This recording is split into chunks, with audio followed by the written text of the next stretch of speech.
D K Shivakumar ಹೇಳ್ತೀರಲ್ಲ, Bidadi ಜನರಿಗೆ ನಾನು ಬೇಕಾದಷ್ಟು ದುಡ್ಡು ಕೊಡ್ತಾ ಇದ್ದೀನಿ, ಎಕರೆ 2 ಕೋಟಿ 2 ಕೋಟಿ 20 ಲಕ್ಷ. 2 ಕೋಟಿ ಅಲ್ಲ, 10 ಕೋಟಿ ಕೊಟ್ಟರು ನಮ್ಗೆ ಸಮಾಧಾನ ಬರಲ್ಲ. ದುಡ್ಡೆಲ್ಲ ನಮ್ಗೆ ಮುಖ್ಯ. ನಮ್ಮ ಭೂಮಿ ತಾಯಿ ಮೇಲೆ ನಿಂತ್ಕೊಂಡು ನಾವು ಕೆಲಸ ಮಾಡ್ಬೇಕು. ನೀನ್ ದುಡ್ಡು ಕೊಡೋದು ಏನಕ್ಕೆ? ಅತ್ತಾಗ ಅಪ್ಪನ ಹೊಡೆದಾಕ್ಬಿಟ್ಟು ಮಗ ಹೊತ್ಕೊಂಡೋಗ್ತಾನೆ, ಇತ್ತಾಗ ಅವ್ನು ಹೊಡೆದಾಕ್ಬಿಟ್ಟು ಮಗಳು ಹೊತ್ಕೊಂಡೋಗ್ತಾಳೆ. ಏಕೆ ದುಡ್ಡು ಕೊಡೋದು? ನೀವು ನಿಜವಾಗ್ಲೂ ರೈತರ? ಡಿ ಕೆ ಶಿವಕುಮಾರ್ ಹೇಳ್ತಾರೆ ರೈತರಿಲ್ಲ. ಡಿ ಕೆ ಶಿವಕುಮಾರ್ ಅವ್ನ ಕಣ್ಣಿಲ್ಲ, ದೇವ್ರ ಕಣ್ಕೊಟ್ಟವನೆ, ರಾಜಕೀಯ ಕೊಟ್ಟದೆ ದೇವ್ರು, ಜನಗಳು ರಾಜಕೀಯ ಕೊಟ್ಟವ್ರೆ. ಅವರು ಈ ರಾಜಕೀಯದಿಂದ ಎಲ್ಲರಿಗೂ ಮೋಸ ಮಾಡ್ತಾವ್ರೆ ಹೊರತು ಯಾವ್ದು ಒಳ್ಳೆ ಕೆಲಸ ಅಂತ ಮಾಡ್ತಾ ಇಲ್ಲ. ಜೀವನದಲ್ಲಿ ಭೂಮಿ ಮೇಲೆ ಹುಟ್ಟಿದ ಮೇಲೆ ರೈತರುಗಳಿಗೆ, ಅನ್ನ ಕೊಡೋ ರೈತರುಗಳಿಗೆ ಒಂದ್ ಸ್ವಲ್ಪ ಯಾವ್ದನ್ನ ಒಳ್ಳೇದ್ ಮಾಡಿದ್ರೆ ಅವ್ರು ಮುಂದಿನ ಪೀಳಿಗೆ ಎಲ್ಲರೂ ಒಳ್ಳೇದ್ ಮಾಡ್ತಾರೆ. ಮಾಡಿದವ್ರನ್ನ ಹೋಗಿ ಕೇಳಿ, ಅವ್ರ ಆಸ್ತಿ ಇದ್ರೆ ಮಾಡ್ಕೊಳ್ಳಿ ಸರ್. ನಾವು ಮಕ್ಳು ತರ ಬೆಳೆಸಿದೀವಿ ಸರ್. ಇವರು ನಮ್ಮ ಮಕ್ಳ ಇವನ್ನ ನಾವು ಫ್ಯೂಚರ್ ತರ ಇಟ್ಕೊಂಡ್ರೆ ನಮ್ಮ ಮಕ್ಳಿಗೆ ಏನ್ ಕೊಡ್ಬೇಕು ಹೇಳಿ? ಫ್ಯೂಚರ್ ಇದೆ ತಾನೆ. ಇದನ್ ಬಿಟ್ಟು ನಾವ್ ಏನ್ ಕೊಡ್ಬೋದು? 2 ಕೋಟಿ ದುಡ್ಡು ಕೊಡಕ್ಕಾಗುತ್ತಾ? ಮತ್ತೆ ಇಲ್ಲಿ ಡೆವಲಪ್ಮೆಂಟ್ ಅಂತಿದ್ದಾರೆ, ಅದೆಲ್ಲ ಸುದ್ದ ಸುಳ್ಳು.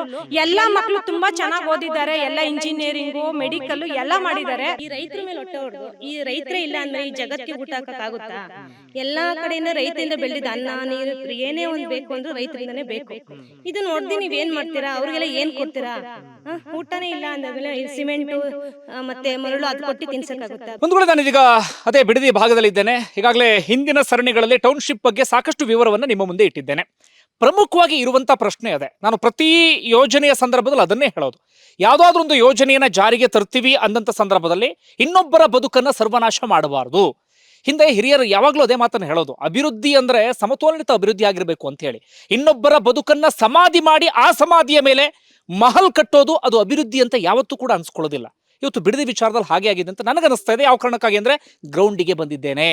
ಡಿ ಕೆ ಶಿವಕುಮಾರ್ ಅವರಷ್ಟು ಹಠಕ್ ಬಿದ್ದಿದ್ದಾರಲ್ಲ, ಡಿ ಕೆ ಶಿವಕುಮಾರ್ ಅವರು ಒಮ್ಮೆ ಈ ಗ್ರೌಂಡಿಗೆ ಬರಬೇಕು, ಈ ಮಣ್ಣನ್ನು ತುಳಿಬೇಕು, ಇಲ್ಲಿರುವಂತ ತೋಟ ನೋಡಬೇಕು, ರೈತರನ್ನ ಮಾತಾಡಿಸ್ಬೇಕು. ಆಗ ಮಾತ್ರ ಇವರ ಪರಿಸ್ಥಿತಿ ಹೇಗಿದೆ, ಅದಾದ ಬಳಿಕ ನಾ ಟೌನ್ಶಿಪ್ ಅನ್ನ ಜಾರಿ ಮಾಡ್ಬೋದಾ ಅಥವಾ ಯೋಜನೆ ಜಾರಿ ತರಬಹುದಾ, ಅದನ್ನು ಯೋಚನೆ ಮಾಡಬೇಕಾಗತ್ತೆ. ನಾನು ಅದೇ ಗ್ರೌಂಡ್ ರಿಯಾಲಿಟಿ ಉದ್ದೇಶಕ್ಕೋಸ್ಕರನೇ ಬಂದಿದ್ದೇನೆ. ನಾನು ಡಿ ಕೆ ಶಿವಕುಮಾರ್ ಹೇಳ್ತಾ ಇದ್ರು 2 ವಾದ ಡಿ ಕೆ ಶಿವಕುಮಾರ್ ಅವ್ರದ್ದು. ಏನು? ಒಂದು, ಇಲ್ಲಿ ಕೃಷಿಕರು ಯಾರೂ ಇಲ್ಲ, ರೈತರೇ ಇಲ್ಲ ಅನ್ನುವಂಥ ವಾದ. ಅದು ಹೆಂಗೆ ಹೇಳಿದ್ರು ಗೊತ್ತಿಲ್ಲ, ಅವರು ಸ್ಥಳಕ್ಕಂತೂ ಬಂದಿಲ್ಲ. 2ನೇ ವಾದ ಏನು? ಇದು ಬರಡು ಭೂಮಿ, ಕೃಷಿಗೆ ಯೋಗ್ಯವಲ್ಲದಂಥ ಭೂಮಿಯಲ್ಲಿ ಏನು ಮಾಡೋಕ್ಕಾಗಲ್ಲ, ಬಿಡದಿ ಜನರ ಬದುಕನ್ನ ಬಂಗಾರ ಮಾಡಿಬಿಡ್ತೀನಿ ನಾನು ಇರುವಂಥ ಮಾತನ್ನು ಹೇಳ್ತಾ ಇದ್ರು. ಆದರೆ ಇವತ್ತು ಎಷ್ಟು ರಾಜನ ರೀತಿಯಲ್ಲಿ ಅವರು ಬದುಕ್ತಾ ಇದ್ದಾರೆ ನಾನು ನಿಮ್ಗೆ ತೋರಿಸ್ತಾ ಹೋಗ್ತೀನಿ. ನಾನು ಒಂದು ತೋಟದೊಳಗಡೆ ಇದ್ದೇನೆ. ಇದು ಬರೀ ಒಂದು ಎಕ್ಸಾಂಪಲ್ ಅಷ್ಟೇ. ನಿಮಗೆ ಬಿಡದಿಯ ಸುತ್ತಮುತ್ತ ಎಲ್ಲ ಕಡೆಗಳು ಓಡಾಡಿದ್ರೆ, ಬೈರಮಂಗಲ, ಕೆಂಚುಗಾರನಹಳ್ಳಿ ಗ್ರಾಮದ ಸುತ್ತಮುತ್ತ ಓಡಾಡಿದ್ರೆ ಇಂತಹ ಬೇಕಾದಷ್ಟು ತೋಟಗಳೆಲ್ಲವೂ ಕೂಡ ನಿಮಗೆ ಸಿಗ್ತಾ ಹೋಗುತ್ತೆ. ನೋಡಿ, ಇಲ್ಲಿ ನಾನು ಕೂಡ ಮಲೆನಾಡು ಭಾಗದವನು, ನಾವು ಅಡಿಕೆ ಬೆಳಿತೀವಿ. ನನಗೆ ಅಡಿಕೆ ಬಗ್ಗೆ ಬಹಳ ಚೆನ್ನಾಗಿ ಗೊತ್ತಾಗುತ್ತೆ. ನೋಡಿ, ಇಷ್ಟು ಅದ್ಭುತವಾಗಿ ಬಂದಿದೆ ಅಂದ್ರೆ ಅಡಿಕೆ, ಅದಕ್ಕೆ ಕಾರಣ ಕೆಳಗಡೆ ಇರುವಂಥ ಫಲವತ್ತಾದಂಥ ಜಮೀನು. ನಿಮ್ಮಲ್ಲಿ ರೈತರು ಯಾರಾದರೂ ನೋಡ್ತಾ ಇದ್ರೆ ಈ ಮಣ್ಣು ನೋಡಿ, ನೀವು ಕಾಮೆಂಟಲ್ಲೆಲ್ಲ ಮೆನ್ಷನ್ ಮಾಡಿ, ಇದು ಏನು ಕೃಷಿಗೆ ಯೋಗ್ಯವಾದಂಥ ಮಣ್ಣ ಏನು ಅಂತ ಹೇಳಿ. ನೋಡಿ, ಇಲ್ಲಿ ರೈತರೊಬ್ರು ತೆಗಿತಾರೆ ನೋಡಿ, ಇದನ್ನು ಯಾರಾದರೂ ಬರಡು ಭೂಮಿ ಅನ್ನೋಕ್ಕೆ ಸಾಧ್ಯನಾ? ಡಿ ಕೆ ಶಿವಕುಮಾರ್ ಅವರೇ, ಕಣ್ಣನ್ನು ಅಗಲಿಸಿ ನೋಡಿ. ನಾನು ಮತ್ತೆ ಅದನ್ನೇ ಹೇಳ್ತಾ ಇದ್ದೀನಿ. ಈ ವಿಡಿಯೋವನ್ನು ನೋಡಿದ್ರೆ ದಯವಿಟ್ಟು ಒಂಚೂರು ಕಣ್ಣು ಅಗಲ ಮಾಡ್ಕೊಂಡು ನೋಡಿ. ನಿಮಗೆ ಬರೋಕ್ಕೆ ಏನಾದರೂ ಟೈಮ್ ಇಲ್ಲ ಅಂತಾದರೆ ನೀವು ಮಾಧ್ಯಮಗಳಲ್ಲಿ ಬರ್ತಾ ಇದೆಯಲ್ಲ ವಿಡಿಯೋ, ಈ ವಿಡಿಯೋ ನೋಡಿ ಸಾಕು. ನೋಡಿ, ಇಲ್ಲಿ ಇಷ್ಟು ಚೆನ್ನಾಗಿರುವಂಥ ಮಣ್ಣನ್ನು ತಗೊಂಡು ಹೋಗಿ ನೀವು ಕೃಷಿಗೆ ಯೋಗ್ಯವಲ್ಲದಂಥ ಮಣ್ಣು ಅಂದರೆ ಏನು ಹೇಳ್ಬೇಕು ಹೇಳಿ? ಈಗಲೂ ನೋಡಿ ಎಷ್ಟು ಚೆನ್ನಾಗಿದೆ ಮಣ್ಣು. ನಿಮಗೆ ಎಲ್ಲಿ ಸಿಗೋಕ್ಕೆ ಸಾಧ್ಯ ಇಂಥ ಮಣ್ಣು? ಈ ಮರ ನೋಡಿ, ಇದು ಇಷ್ಟು ಚೆನ್ನಾಗಿ, ಇಷ್ಟು ಅದ್ಭುತವಾಗಿ ಬಂದಿದೆ. ನೀವು ಆ ಕಡೆ ನೋಡಿದ್ರೆ ನೋಡಿ ಎಷ್ಟು ಚೆನ್ನಾಗಿ ಅಲ್ಲಿ ಹಿಂಗಾರ ಹೊಡೆದಿದೆ, ಅದು ನಿಮಗೆ ಭಾಳ ಸ್ಪಷ್ಟವಾಗಿ ಗೊತ್ತಾಗ್ತಾ ಇದೆ. ಈ ಬಾಳೆ ಮರ ನೋಡಿ, ಬಾಳೆ ಗೊನೆ ನೋಡಿ, ಅದು ಎಷ್ಟು ತೂಗಬಹುದು, ಅದು ಎಷ್ಟು ಸಮೃದ್ಧವಾಗಿ ಬಾಳೆ ಗೊನೆ ಬಂದಿದೆ ಇಲ್ಲಿ. ಬರೀ ಒಂದು ಬೆಳೆ ಅಲ್ಲ, ಇಲ್ಲಿ ಮಿಶ್ರ ಬೆಳೆ ಎಲ್ಲ ಬೆಳೆದಿದ್ದಾರೆ. ನಿಮಗೆ ಒಂದಷ್ಟು ಮಣ್ಣುಗಳಲ್ಲಿ ಏನಾಗ್ಬಿಡುತ್ತೆ ಅಂದರೆ ನಿಮಗೆ ಬರೀ ಅಡಿಕೆ ಅಥವಾ ಬರೀ ತೆಂಗು ಆ ಥರ ಬೆಳೆದಿರ್ತಾರೆ. ನಿಮಗೆ ಒಂದು ಕಡೆ ನೋಡಿದ್ರೆ ತೆಂಗು ಕಾಣುತ್ತೆ, ಇನ್ನೊಂದು ಕಡೆಯಿಂದ ನೋಡಿದ್ರೆ ಅಡಿಕೆ ಕಾಣುತ್ತೆ, ಇನ್ನೊಂದು ಕಡೆಯಿಂದ ನೋಡಿದ್ರೆ ನಿಮಗೆ ಬಾಳೆ ಕಾಣುತ್ತೆ, ಇನ್ನೊಂದು ಕಡೆ ನಿಮಗೆ ರೇಷ್ಮೆಯೂ ಕೂಡ ಕಾಣುತ್ತೆ. ಮಧ್ಯದಲ್ಲಿ ಹಸುಗೆ ಬೇಕಾದಂಥ ಹುಲ್ಲನ್ನು ಕೂಡ ಬೆಳ್ಕೊಂಡಿದ್ದಾರೆ. ಒಂಥರ ತಂಪಾದಂಥ ವಾತಾವರಣ. ನಿಮಗೆ ಯಾವುದೋ ಮಲೆನಾಡು ಭಾಗವನ್ನು ನೋಡ್ದಂಗಾಗತ್ತೆ, ಅಥವಾ ಮಲೆನಾಡನ್ನು ಮೀರಿಸಿದೆ ಅಂದ್ರೂ ಕೂಡ ತಪ್ಪಾಗ್ಲಿಕ್ಕಿಲ್ಲ. ನಮ್ಮಲ್ಲಿ ತುಂಬ ಜನರು ನಂಬಿಕೆ ಹೆಂಗೆ ಗೊತ್ತಾ? ನಾವು ಈಗ ಡಿ ಕೆ ಶಿವಕುಮಾರ್ ಮಾತನ್ನ ಬಿಡದಿ ಆಚೆಗಿನ ಜನ ಯಾಕೆ ನಂಬ್ತೀವಿ ಹೇಳಿ? ನಮಗೆ ಬಿಡದಿ, ಆನೆಕಲ್ಲು ಸುತ್ತಮುತ್ತ ಅಂದಾಗ ಬೆಂಗಳೂರು ಥರನೇ ಇದೆ, ಬೆಂಗಳೂರಿಂದ 20 ಕಿಲೋಮೀಟರ್ ದೂರ, ಬೆಂಗಳೂರು ರೀತಿಲೇ ಇರ್ಬೋದು ಅಂತ ಹೇಳಿ. ನಿಜಕ್ಕೂ ಹೇಳ್ತೀನಿ, ನಾನು ಗ್ರೌಂಡ್ಗೆ ಬಂದ ಕಾರಣಕ್ಕೆ ಗೊತ್ತಾಗ್ತಿದೆ, ಮಲೆನಾಡಿನಿಂತಲೂ ಕೂಡ ಅದ್ಭುತವಾಗಿರುವಂಥ ಪ್ರದೇಶ ಇದು. ರೈತರು 20 ಜನ ರೈತರು ಇರ್ಬೋದು ಅಂದರು. ನಾನು ಬೆಳಗ್ಗೆಯಿಂದ ನಾನು ಮಾತಾಡ್ಸೋಕೆ ಶುರು ಮಾಡಿದ ರೈತರೇ 50 ಮೀರು ಹೋಗಿಬಿಟ್ರು. ಕಂಡಲ್ಲಿ ನಂಗೆ ರೈತರೇ ಸಿಗ್ತಾ ಇದ್ದಾರೆ ಇಲ್ಲಿ ಎಲ್ಲ ಕಡೆಗಳಲ್ಲೂ. ಯಾರು ರಿಯಲ್ ಎಸ್ಟೇಟ್ ಏಜೆಂಟ್ಗಳಿಲ್ಲ, ಇಲ್ಲಿ ಯಾರೋ ಬೇರೆ ಇಂಡಸ್ಟ್ರೀಸ್ಗಳನ್ನು ಮಾಡ್ತಿರುವಂಥವ್ರು ಇಲ್ಲ. ಹಾಗೆ ಇನ್ನೊಂದು ಡಿ ಕೆ ಶಿವಕುಮಾರ್ 80% ರೈತರು ಕೊಡೋಕೆ ರೆಡಿ ಇದ್ದಾರೆ ಎನ್ನುವಂಥ ಮಾತನ್ನು ಹೇಳ್ತಾ ಇದ್ರು. ನಾನು ಇಷ್ಟು ರೈತರನ್ನ ಮಾತಾಡ್ಸದ್ನಲ್ಲ, ನನಗೆ ಇಲ್ಲಿ ಒಬ್ಬರು ನಾವು ಜಮೀನು ಕೊಡ್ತೀವಿ ಅಂತ ಹೇಳಿದ್ರು ಒಬ್ರು ಕಾಣಲಿಲ್ಲ. ಎಲ್ಲ ಕೊಡಲ್ಲ ಅಂತೀಯಾರೆ. ನನಗೆ ಅದೇ ಹುಡ್ಕೊಂಡು ಹೋಗ್ಬೇಕಾ 80% ಯಾರು ರೈತರು ಕೊಡ್ತೀವಿ ಅಂದವರು ಸಿಗ್ತಾ ಇಲ್ಲ ನನಗೆ ಈ ಕ್ಷಣದವರೆಗೂ. ನೋಡಿ, ರೈತರನ್ನ ಮಾತಾಡ್ಸೋಣ. ನಾನು ಮಾತಾಡೋಕ್ಕಿಂತ ಅವ್ರು ಮಾತಾಡಿದ್ರೆ ಭಾಳ ಚೆನ್ನಾಗಿರುತ್ತೆ. ನಾನು ಮೊದಲು ಡಿ ಕೆ ಶಿವಕುಮಾರ್ ವಿಚಾರಕ್ಕೆ ಆಮೇಲೆ ಬರ್ತೀನಿ. ಈ ಬೆಳೆ ಬಗ್ಗೆ ಏನು ಹೇಳ್ತೀರಿ ಸರ್? ಇಷ್ಟೆಲ್ಲ ಇದೆ ಇಲ್ಲಿ. ಈಗ ನೀವೇ ನೋಡಿದ್ರಿ, ಬೆಳಿಗ್ಗೆಯಿಂದ ನೋಡ್ತಾನೆ ಇದ್ದೀರಾ. ಈಗ ನೋಡಿ, ರೇಷ್ಮೆ ಇದೆ, ಅಡಿಕೆ ಇದೆ, ಬಾಳೆ ಇದೆ, ಆಮೇಲೆ ಈ ತರಕಾರಿ ಬೆಳೀತಾ ಇದ್ದಾರೆ ಎಲ್ಲ. ಪ್ರತಿಯೊಬ್ರು ಹಸ್ಗಳು ಪ್ರತಿಯೊಬ್ರು ಹಸ್ಗಳು ಕೊಟ್ಕೊಂಡಿದ್ದಾರೆ ಮನೆಯಲ್ಲಿ. ಇವತ್ತು ನಮ್ಮ ಊರಲ್ಲಿ ಒಂದು 100 ಜನ ಹಾಲು ಹಾಕ್ತಾರೆ. 150 ಮನೆ ಇದೆ, ಒಂದು 100 ಜನ ಹಾಲು ಹಾಕ್ತಾರೆ ಡೈರಿಗೆ. ಇವತ್ತು 6ರಿಂದ 6.5 ಲಕ್ಷ ಲೀಟ್ರ್ ಹಾಲು ಹೋಗ್ತಾ ಇದೆ ನಮ್ಮದು ಪ್ರತಿ ತಿಂಗಳು. ರೇಷ್ಮೆ ಇವತ್ತು 31 ಕೋಟಿ ಆದಾಯ ಇದೆ ಒಂದು ವರ್ಷಕ್ಕೆ. ಇವತ್ತು ಎಲ್ಲಿ ಯಾರು ಸರ್ಕಾರದ ಹತ್ರ ಇವ್ರ ಹತ್ರ ಹೋಗಿ ಏನು ಭಿಕ್ಷೆ ಬಿಡ್ತಾ ಇದೀವಿ ನಾವು? ಇಷ್ಟು ನೀರಾವರಿ ಮಾಡಿಕೊಂಡು ಇಷ್ಟು ಸಂಪತ್ತನ್ನೆಲ್ಲ ಬೆಳೆಸಿದೀವಿ. ಡಿ ಕೆ ಶಿವಕುಮಾರ್, ಕುಮಾರಸ್ವಾಮಿ ಇಬ್ರು ಬರ್ಲಿ ಇಲ್ಲಿಗೆ. ಅಲ್ಲೆಲ್ಲ ಮಾತಾಡೋದವ್ರು ಇಲ್ಲಿಗೆ ಬಂದ್ಬಿಡ್ಬೇಕು. ಅವರು ಈ ಸ್ಪಾಟ್ಗೆ ಬಂದ್ರೆ ನಿಮ್ ಎದುರುಗಡೆ ಬರ್ಲಿ, ಅವರು ಇದನ್ನ ನೋಡ್ಲಿ, ಚಾಲೆಂಜ್ ಮಾಡ್ಲಿ. ಡಿ ಕೆ ಶಿವಕುಮಾರ್ ಮಾಡ್ಬೋದು ಮನ್ಸು ಅಂತ ಹೇಳ್ಬಿಟ್ಲಿ, ಬಿಟ್ಬಿಡೋಣ. ಇಲ್ಲ ಅವ್ರು ಮಾಡ್ಲಿ, ಅವ್ರ ತಮ್ಮನೂ ಬರ್ಲಿ. ಅವ್ರ ತಮ್ಮ KMF ಅಲ್ಲಿ ಇದಾಗಿದ್ದಾರೆ ನಮ್ಮ ಬೊಂಬಲ್ ಇದ್ರಲ್ಲಿ. ಅವರು ಬಂದು ನೋಡ್ಲಿ ಇಲ್ಲಿ ಈ ಏರಿಯಾ ನೋಡ್ಬಿಟ್ಟು ಅವ್ರ ಮನಸ್ಸು ಬಂದ್ರೆ ಮಾಡ್ಲಿ, ಇಲ್ಲಿವ್ರು ಬೇಡಿ. ಅವರು ಈ ಡಿ ಕೆ ಶಿವಕುಮಾರ್ ನಿಮ್ಗೆ ವಾರ್ನಿಂಗ್ ಮಾಡ್ತಾರಲ್ಲ, ಏನಂತೀರಿ? ಅಂದ್ರೆ ಅವ್ರು ಹೇಳ್ತಾರೆ, ನನಗೆ ಅನ್ಸೋದೇನಪ್ಪ ಅಂದ್ರೆ, ಈ ಭೂಮಿಗೆ ಒಡೆಯ ನೀವು, ಇಲ್ಲಿ ಬದುಕನ್ನ ಕಟ್ಕೊಂಡಂತವ್ರು ನೀವು.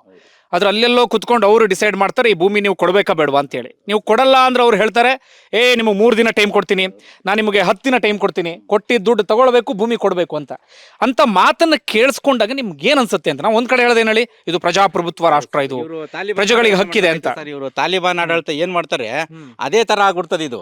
ಯಾಕಂದ್ರೆ ಇಲ್ಲಿ ಬಂದು ನೋಡ್ಬೇಕು ಅವರು ವಾಸ್ತುಸ್ಥಿತಿ ನೋಡ್ಲಿ. ನಾವು ಅಭಿವೃದ್ಧಿ ಬಗ್ಗೆ ನಾವು ವಿರೋಧ ಮಾಡ್ತಾ ಇಲ್ಲ. ಮಾಡಿ, ನೀವು ಎಲ್ಲಿ ಬರಡು ಭೂಮಿ ಹೊಸ್ತಾಗಿದೆ, ಹೋಗಿ ಅಲ್ಲೆಲ್ಲ ಮಾಡಿ. ಇದನ್ನು ಮಾಡ್ಬೋದಾ ಇಲ್ವಾ?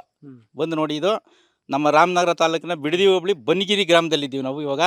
ಇದನ್ನ ಬಂದು ನೋಡ್ಲಿ ಇಲ್ಲಿ. ಅವರು ಬಂದಾದ್ಮೇಲೆ ಗೊತ್ತಾಗುತ್ತೆ. ಇದು ನಮ್ಮದೇ ಜಾಗ. ಇದು ಈ ಕಡೆ ಅಡಿಕೆ ತೋಟ, ಈ ಕಡೆ ಅಡಿಕೆ ತೋಟ ನೋಡಿ. ಇದು ಬಾಳೆ ನಮ್ಮ ಸ್ನೇಹಿತಂದಿದು ವಸಂತ ಅಂತ. ಇದನ್ನೆಲ್ಲ ಬಂದು ನೋಡಿ ಸರ್. ಇದು 80 ಅಡಿಗೆ ನೀರು ಬಿದ್ದಿದೆ ಇಲ್ಲಿ. ಬೋರು ನೀರಿಲ್ಲ ಅಂತಾರೆ. 80 ಅಡಿಗೆ ನೀರು ಬಿದ್ದಿದೆ. ಇಲ್ಲೇ ಇದೆ ನೋಡಿ ಬೋರು. 80 ಅಡಿಗೆ ನೀರು ಬಿದ್ದಿದೆ. ಕೇಳಕಿನ ಮುಂಚೆ ನಾನೊಮ್ಮೆ ಕನ್ಫರ್ಮ್ ಮಾಡ್ಕೋಬೇಕು, ನೀವು ನಿಜವಾಗ್ಲೂ ರೈತರ? ಡಿ ಕೆ ಶಿವಕುಮಾರ್ ಹೇಳ್ತಾರೆ ರೈತರಿಲ್ಲ. ಶಿವಕುಮಾರ್ ಅವ್ನ ಕಣ್ಣಿಲ್ಲ, ದೇವ್ರು ಕಣ್ಕೊಟ್ಟವನೆ. ರಾಜಕೀಯ ಕೊಟ್ಟದೆ ದೇವ್ರು, ಜನಗಳು ರಾಜಕೀಯ ಕೊಟ್ಟವ್ರೆ. ಅವರು ಈ ರಾಜಕೀಯದಿಂದ ಎಲ್ಲರಿಗೂ ಮೋಸ ಮಾಡ್ತಾವ್ರೆ ಹೊರತು ಯಾವುದು ಒಳ್ಳೆ ಕೆಲಸ ಅಂತ ಮಾಡ್ತಾ ಇಲ್ಲ. ಜೀವನದಲ್ಲಿ ಭೂಮಿ ಮೇಲೆ ಹುಟ್ಟಿದ ಮೇಲೆ ರೈತರುಗಳಿಗೆ, ಅನ್ನ ಕೊಡೋ ರೈತರುಗಳಿಗೆ ಒಂದ್ ಸ್ವಲ್ಪ ಯಾವ್ದನ್ನ ಒಳ್ಳೇದ್ ಮಾಡಿದ್ರೆ ಅವ್ರು ಮುಂದಿನ ಪೀಳಿಗೆ ಎಲ್ಲರೂ ಒಳ್ಳೇದ್ ಮಾಡ್ತಾನೆ ದೇವ್ರು. ಈಗಿನ ಕಾಲದಲ್ಲಿ ಅವ್ರು ಏನ್ ಮಾಡ್ತಾವ್ರೆ ಅಂತಂದ್ರೆ ಎಲ್ಲ ಮೋಸ ಮಾಡುವಂತ ಕೆಲಸ. ನಾವೆಲ್ಲ ಇದು ನೀವು ಕಣ್ಣಾರೆ ನೋಡಿದ್ರಿ. ಬಾಳೆ ಬೆಳೆದಿದ್ದು 3.5 ಲಕ್ಷ ನಮ್ದು ಆದಾಯ ಬಂದಿರೋದು. ಮತ್ತೆ 80 ಅಡಿಲಿ ನೀರ್ ಐತೆ. ಅಡಿಕೆ ಬೆಳೆದಿದ್ದೀವಿ. ನಮ್ಮ ಅಪ್ಪ ಅಮ್ಮ ಎಲ್ಲ ಸಂಪಾದನೆ ಮಾಡಿ ಕೊಟ್ಟಿರೋ ನಾವು ಭೂಮಿಲಿ ನಾವು ಬದುಕೋತಾ ಇದೀವಿ. ನಮ್ದೇನು ಕೆಲಸ ಇಲ್ಲ, ಏನಿಲ್ಲ. ಇದನ್ನೇ ನಂಬ್ಕೊಂಡು ಜೀವನ ಮಾಡ್ತಾ ಇದೀವಿ. ಎಲ್ಲೋ ಕುತ್ಕೊಂಡು ಅವರು ವಾರ್ನಿಂಗ್ ಮಾಡ್ತಾರೆ, ಒಂದು 10 ದಿನದಲ್ಲಿ 15 ದಿನದಲ್ಲಿ ಇದು ಮಾಡ್ತೀವಿ ರೈತರಿಲ್ಲ ಅಂತ ಅಂದ್ಬಿಟ್ಟು. ಅವ್ರು ನಿಜವಾಗೂ DCM ಆಗಿದ್ರೆ ಕರ್ನಾಟಕದಲ್ಲಿ, ನಿಜವಾಗೂ ಅವ್ರ ಹತ್ರ ಧೈರ್ಯ ಅನ್ನೋದಿದ್ರೆ ಬಂದು ರೈತರ ಹತ್ರ ಮಾತಾಡ್ಲಿ, ಇಲ್ಲಿ ಬಂದು ವಾಸ್ತವ ಸ್ಥಿತಿ ನೋಡ್ಲಿ. ಆಮೇಲೆ ಅವರು DK ಶಿವಕುಮಾರ್ ಕರ್ನಾಟಕ ರಾಜ್ಯದಲ್ಲಿ ಅತ್ಯುತ್ತಮ ರಾಜಕಾರಣಿ ಅಂತ ನಾವು ಒಪ್ಕೋತೀವಿ. ಒಂದು ವೇಳೆ ಬಿಡದಿ ಟೌನ್ಶಿಪ್ಗೆ ಸಂಬಂಧಪಟ್ಟ ಹಾಗೆ ಸಾಕಷ್ಟು ವಿಚಾರವನ್ನ ನಾನು ನಿಮ್ಮ ಮುಂದೆ ಪ್ರಸ್ತಾಪ ಮಾಡಿದೆ. ಹರಳಾಸಂದ್ರ ಊರಿನ ಮುಂದುವರಿದಂತ ಭಾಗ. ನಾನು ಮತ್ತೆ ಹೇಳ್ತಾ ಇರೋದೇನಪ್ಪ ಅಂದ್ರೆ, ನಾನು ಕೆಲವು ಊರುಗಳಿಗೆ ಮಾತ್ರ ಇಲ್ಲಿವರೆಗೆ ಭೇಟಿ ಕೊಟ್ಟಿದ್ದು. ಅಲ್ಲೇ ನಮಗೆ ಬೇಕಾದಷ್ಟು ರೈತರು ಸಿಗ್ತಾ ಇದ್ದಾರೆ, ವಿರೋಧವನ್ನ ವ್ಯಕ್ತಪಡಿಸ್ತಾ ಇದ್ದಾರೆ. ಹೆಚ್ಚು ಕಡಿಮೆ 25 ಗ್ರಾಮಗಳು ಇದ್ರ ವ್ಯಾಪ್ತಿಗೆ ಬರ್ತಾ ಇದ್ದಾವೆ. ಈ ಬಿಡದಿ ಟೌನ್ಶಿಪ್ ಎನ್ನುವಂಥ ಯೋಜನೆ ವ್ಯಾಪ್ತಿಗೆ 9500 ಎಕರೆ ಹೆಚ್ಚು ಕಡಿಮೆ. ಇನ್ನು ನಾನು ಮಾತಾಡಿಸ್ತಾ ಹೋದ್ರೆ ಬೇಕಾದಷ್ಟು ರೈತರು ಸಿಗ್ತಾ ಹೋಗ್ತಾರೆ. ನಿಮ್ಗೊಂದು ಉದಾಹರಣೆ ನೋಡಿ. ಇಲ್ಲಿ ಯಾಕೆ ರೈತರಿಗೆ ಹೊಟ್ಟೆ ಉರಿಯುತ್ತೆ ಅಥವಾ ಸಂಕಟ ಆಗುತ್ತೆ ಅಂದ್ರೆ, ನೀವು ಈ ಅಡಿಕೆ ಬೆಳೆಯುವಂಥವ್ರಿಗೆ ಭಾಳ ಚೆನ್ನಾಗಿ ಗೊತ್ತಿರುತ್ತೆ ಅಡಿಕೆ ಹೇಗೆ ಬರುತ್ತೆ ಏನು ಎತ್ತ ಅಂತೇಳಿ. ಈ ಭಾಗದಲ್ಲಿ ಹೊಸದಾಗಿ ಅಡಿಕೆಯನ್ನು ಕೂಡ ಶುರು ಮಾಡಿದ್ದಾರೆ. ನೋಡಿ ಇಲ್ಲಿ ಎಷ್ಟು ಅದ್ಭುತವಾಗಿ ಬೆಳೆ ಬಂದಿದೆ ಅಂತೇಳಿ. ಈ ಮರ ಎಷ್ಟು ಅದ್ಭುತವಾಗಿ ಬಂದಿದೆ. ಹಾಗೆ ಈ ಕೆಳಗಡೆ ನೋಡಿ, ಇಲ್ಲಿ ನಿಮಗೆ ಇದು ಬಂಜರು ಭೂಮಿ ಅಂತಲ್ಲಿ ಮಣ್ಣು ನೋಡಿ. ಇದು ರೈತರಿಗೆ ಭಾಳ ಚೆನ್ನಾಗಿ ಅರ್ಥ ಆಗುತ್ತೆ. ನಿಜವಾದ ರೈತರು ಯಾರಿದ್ದಾರೆ ಅವರಿಗೆ ಈ ಮಣ್ಣನ್ನು ನೋಡ್ತಾ ಇದ್ದಾಗ ಗೊತ್ತಾಗುತ್ತೆ ಎಷ್ಟು ಫಲವತ್ತಾಗಿದೆ ಅಂತ ಹೇಳಿ. ಇನ್ನು ಈ ಭೂಮಿ ಜೊತೆಗೆ ಇವರು ಎಷ್ಟು ಭಾವನಾತ್ಮಕ ಕನೆಕ್ಟ್ ಆಗಿದ್ದಾರೆ ಅಂದರೆ ನೋಡಿ, ಇಲ್ಲೊಂದು ದೇವಸ್ಥಾನವನ್ನು ಕೂಡ ಕಟ್ಟಿಸಿದ್ದಾರೆ. ನಿಮ್ಗೆ ತಪ್ಪಿ ಆ ದೇವಸ್ಥಾನವನ್ನು ನಾವು ತೆಗೆದು ಬಿಡ್ತೀವಿ, ಎಲ್ಲವನ್ನೂ ಕೂಡ ಇದು ಮಾಡಿಬಿಡ್ತೀವಿ ಅಂದಾಗ ಇವರಿಗೆ ಆಗುವಂಥ ಸಂಕಟ ಇದೆಯಲ್ಲ, ನಾವು ಪದಗಳಲ್ಲಿ ಅದ್ಯಾವುದನ್ನು ಕೂಡ ವಿವರಿಸೋದಕ್ಕೆ ಸಾಧ್ಯವೇ ಇಲ್ಲ. ಇಲ್ಲೊಬ್ರು ಹಿರಿಯ ವ್ಯಕ್ತಿ ನನ್ನ ಜೊತೆಗಿದ್ದಾರೆ. ನೀವು ಇಲ್ಲಿ ಗಮನಿಸ್ತಾ ಇದ್ದೀರಲ್ಲ, ಇಲ್ಲಿಂದ ಅಲ್ಲಿವರೆಗೆ ಇದೆಲ್ಲವೂ ಕೂಡ ಇವರಿಗೆ ಸೇರಿದಂಥ ಜಮೀನಿದು. ಇಲ್ಲಿ ಅತ್ಯದ್ಭುತವಾಗಿ ಅಡಿಕೆ ಬೆಳೆದಿದ್ದಾರೆ. ಇದರ ಲಕ್ಷಾಂತರ ರೂಪಾಯಿ ಆದಾಯ ನೋಡ್ತಾ ಇದ್ದಾರೆ. ಕೆಳಗಡೆ ತೆಂಗು ಬೆಳೆದಿದ್ದಾರೆ, ಅದರಲ್ಲೂ ಕೂಡ ಆದಾಯವನ್ನು ನೋಡ್ತಾ ಇದ್ದಾರೆ. ಅವ್ರನ್ನ ಮಾತನಾಡಿಸ್ತಾ ಹೋಗೋಣ. ಯಜಮಾನ್ರಿ, ಎಷ್ಟು ವಯಸ್ಸು ನಿಮಗೆ? ನಮಗೆ 75 ವರ್ಷ ವಯಸ್ಸು. ಆದ್ರೆ ನಾವು ಕೇಳ್ತಾ ಇರೋದು ಏನು ಅಂದ್ರೆ, ಇಷ್ಟೇ ರಾಜ್ಯಕ್ಕೆ ನಾವು ವಿದ್ಯಕ್ಕೆ ಪ್ರಾಣ ತೆಗೆಯಕ್ಕೆ ಕೇಳ್ತಾ ಇರೋದು ನಾವು. ಒಂದೇನು ಅಂದ್ರೆ, ಇವರು ಕಾಂಗ್ರೆಸ್ನವರೆಲ್ಲ ಸೇರ್ಕೊಂಡು ನಮ್ಮ ಹೊಟ್ಟೆ ಮೇಲೆ ಅನ್ನ ಕಿತ್ಕೊಳ್ಳುವಾಗ, ಆದ್ರೆ ಈ ಅನ್ಯಾಯ ಮಾಡಬೇಕು ಅಂತ ನೀವು ಮಾಡಬೇಡಿ. ಸಾಧ್ಯವಾಯ್ತಾ? ಆದ್ರೆ ಇನ್ನೊಂದು ಏನಪ್ಪ ಅಂದ್ರೆ, ಇವತ್ತು ನಾವು ರೈತನ ಮಕ್ಕಳು ಸಂಖ್ಯೆ ತಗೊಂಡು ಮಂಡಿ ನೆಲ ಕೂರಿ ಕೆಲಸ ಮಾಡ್ತಾ ಇದ್ದೀವಿ. ಇದ್ರೊಳಗೆ ಏನಾರ ಬಂದ್ರೆ ನಿಮ್ಮ ಮಕ್ಕಳ ಮರಿ ಬಂದ ಉಳಿಯಲ್ಲ, ಅದೇ ಉಳಿಯಲ್ಲ. ಅದು ಕೆ ಸಾಹೇಬ್ರು ನನ್ಗೆ ಸರ್ಕಾರ ಕೊಟ್ಟವ್ರೆ ಅಂತ ನೋಡ್ತಾವ್ರೆ. ನಮ್ಮ ಕುಮಾರಣ್ಣಂಗೆ ಹೇಳ್ತಾ ಇದ್ದೀನಿ, ನೋಡಪ್ಪ, ಈ ಸರ್ಕಾರ ನಮ್ಮನ್ನು ಕೊಟ್ಟುಬಿಟ್ಟು ನೀವು ಕಿತ್ತಾಕೊಂಡೆ, ನೀನು ಕೆಟ್ಟೆ. ಇಷ್ಟು ವರ್ಷದಿಂದ ನಿಮ್ಮ ಅಪ್ಪನ ಕಾಲದಿಂದ ನಾವು ಕಾಪಾಡ್ಕೊಂಡ್ ಬಂದಿದ್ದೀವಿ. ಆದ್ರೆ ಇವಾಗ ಯಾಕೆ ಕೈ ಬಿಡಬೇಡ, ನೀನು ಬಂದು ಇಲ್ಲೇ ಸದ್ಯ ವಯಸ್ಸಿಗೆ ಕೆಲಸ ಮಾಡಬೇಕು. ಆದ್ರೆ ಇನ್ನೊಂದು ಏನು ಜೀಕೆ ಈಗ ತಿಳ್ಕೊಂಡಿರೋದು ಏನು ಅಂದ್ರೆ, ನನ್ಗೆ ಹೆಂಗೋ ಹತ್ರಕ್ಕೆ ಬಂದ್ಬಿಟ್ಟು ಎಲ್ಲ ಪೆಟ್ಟಿಗೆ ತಗೊಂಡು ತುಂಬ್ಕೊಬೇಡ ದುಡ್ಡ, ಅವ್ರೆಲ್ಲಾರ ಇಟ್ಟಾಡ್ಕೊಂಡೋಗ್ಲಿ, ನಾನು ಸರ್ ಅಂತ ಪೆಟ್ಟಿ ತುಂಬ್ಕೊಳ್ಳೋ ಅಂತ ಮಾಡ್ತಾವನೆ. ಅಮ್ಮನಿಗೂ ಬಂದ್ಬಿಡ್ತದೆ. ಒಂದ್ ದೇವಸ್ಥಾನ ಕೇಳೋಕೆ ಕಿಲಿ ನಮ್ನು.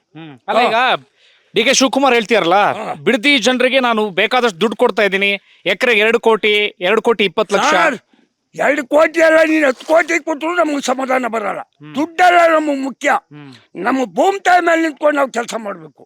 ನೀನ್ ದುಡ್ಡು ಕೊಡೋದು ಏನಕ್ಕೆ? ಅತ್ತಾಗ ಅಪ್ಪನ ಹೊಡೆದಾಕ್ಬಿಟ್ಟು ಮಗ ಹೊತ್ಕೊಂಡು ಹೋಯ್ತಾನೆ, ಇತ್ತಾಗ ಅವ್ನ ಹೊಡೆದಾಕ್ಬಿಟ್ಟು ಮಗಳು ಹೊತ್ಕೊಂಡು ಹೋಯ್ತಾಳೆ. ಏನ್ ಕೈ ನೀನು ದುಡ್ಡು ಕೊಡೋದು? ಏನಕ್ಕೆ ಕೊಡ್ತಿ? ಮಡಗ್ತಾರೆ ದುಡ್ಡ, ರಾತ್ರಿ ಕತ್ಕೊಯ್ತಾರೆ ನಮ್ಮನ್ನ, ದುಡ್ಡೆಲ್ಲ ಎತ್ಕೊಂಡು ಹೋಯ್ತಾರೆ. ಅವಾಗ ನಾವು ಹೋದೋ ದುಡ್ಡು ಹೋಯ್ತು. ಯೋಚನೆ ಮಾಡಿ ಸರ್, ಜಮೀನು ಹೋಯ್ತು, ನಮ್ಮನ್ನ ಕತ್ಕೊಯ್ತಾರೆ, ಬಿಡ್ತಾರೆ. ನನ್ನ ಮಕ್ಕಳು ಕಾಯ್ಕೊಂಡು ಕೂತವ್ರು ಕಾರ್ನಲ್ಲಿ ಹೋಗಕ್ಕೆ, ಯಾವ್ದಾನ ಒಂದು ದುಡ್ಡಿ ಕೊಟ್ಟಿರ್ಕೊಂಡು ಕಾರ್ನ ಮಜಾ ಮಾಡಕ್ಕೆ. ಈ ದುಡ್ಡಲ್ಲಿ ಇರ್ತದೆ ತಾ ಇರಲ್ಲ. ಏನಂದ್ರೆ, ಈ ಭೂಮಿ ನಮ್ಗೆ ಉಳಿದಿದ್ರೆ ನಾಳೆ ನಮ್ಮ ಮಕ್ಕಳುಗಳಿಗೊಂದು ಆಧಾರ ಮಾಡ್ಬಿಟ್ಟು ನಾವು ಮುಂದೆ ಪ್ರಶ್ನೆ ಕಣ್ಣು ಮುಚ್ಚಿಬಿಡ್ತೀವಿ. ಅಲ್ಲ, ಈಗ ಬಹಳ ಹಠಕ್ ಬಿದ್ದಿರೋ ಡಿ ಕೆ ಶಿವಕುಮಾರ್ ಅವರ ಮಾತುಗಳನ್ನ ಹೇಳ್ತಾ ಹೋಗ್ತೀನಿ ನಾನು. ಒಂದು, ಅವ್ರು ನಿಮ್ ಭಾಗದಲ್ಲಿ ರೈತರ ಇಲ್ಲ, ಹಬ್ಬಬ್ಬ ಅಂದ್ರೆ ಒಂದು 20 ರೈತರು ಇರ್ಬೋದು ಅಂತೀಯಾರೆ.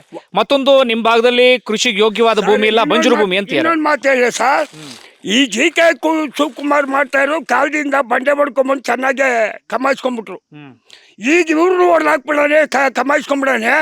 ಆಮೇಲೆ ನಾನು ಓದ್ತಾ ಗೆಲ್ತಾ ಇದ್ರು ಚಿಂತಿಲ್ಲ, ಇವ್ರನ್ನ ಪ್ರಾಣ ತೆಗಿಯಂತ ನಿಂತವ್ರೆ. ನೀವು ಭೂಮಿ ಕೊಡಲ್ಲ? ಕೊಡಲ್ಲ. ಅವನ ಅಕ್ಕನಾಗೆ ಅವತ್ತೇ ಹೋದ್ರು ಸರಿ, ಅವನ ಬಾಂಬ್ ಬಿಡೋದೇ ಸರಿ. ನಾನು